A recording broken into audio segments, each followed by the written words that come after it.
ভালো আছেন দেখেন হুমায়ুন কবিরের কি মারা মারছে টাকা বাজারে ওলাইছ টাকা বাজার রাহেন না ওলাইছে বলে গুন্ড হয়েছে রুবিজার। কোম্পানিগঞ্জে চাঞ্চল্যকর অভিযোগ, চা নাস্তার দাওয়াত দিয়ে ডেকে এনে এক যুবককে নির্মমভাবে মারধর ও হত্যা চেষ্টার অভিযোগ উঠেছে। আসসালামু আলাইকুম। আমার ছেলে দীর্ঘদিন রাজনীতি করে, আওয়ামী লীগের আমরা মাইজুর খেয়েছে, এখন দল ক্ষমতা থাকা সত্ত্বেও মাইজুর খেতেছে। আমি উপযুক্ত বিচার চাই সরকারের কাছে এবং রাজনীতিবিদ নেতাদের কাছে উপযুক্ত বিচার চাই, আমি উপযুক্ত বিচার চাই। আসসালামু আলাইকুম। ভুক্তভোগী পরিবারের দাবি, গত 23 জুলাই সন্ধ্যায় চর কাকড়ার নতুন বাজার এলাকায় 20 থেকে 25 জন তাকে লাঠি, লোহার রড ও এসএস পাইপ দিয়ে এলোপাথারি মারধর করে, এমনকি গলা চেপে হত্যার চেষ্টাও করা হয় বলে অভিযোগ। আমাদের হুমায়ুন ভাইয়ের সাথে যে ঘটনাটা আসলে ঘটেছে এটা কোনোভাবে আমরা বিশ্বাস করতে পারতেছি না। এখন দলের সুসময়, এই সুসময় এসেও যদি আমাদের নেতাকর্মীদের যদি এই অবস্থা হয় তাহলে সাধারণ মানুষের কি অবস্থা হবে?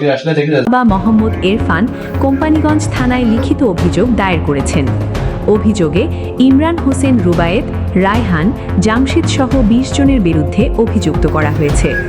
তবে অভিযুক্তদের বিষয়ে অভিযুক্তদের কোনো বক্তব্য পাওয়া যায়নি।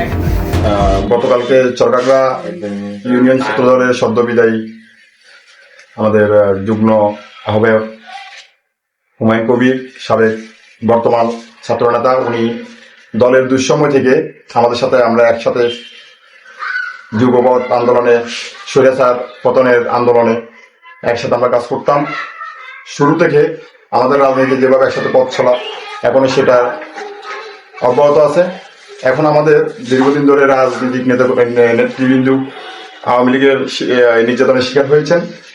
এখন আমাদের দল ক্ষমতায়, এই যারা দল দুঃসময়ে রাজনীতি করে এসেছেন, ছাত্রদল, যুবদল, এখন যদি তারা আমাদের দলীয় নেতাকর্মী বা কিছু সন্ত্রাসী কাছে যদি এখনো তারা যদি নির্যাতনের শিকার হন, তাহলে এটা আসলে আমাদের জন্য দুঃখজনক।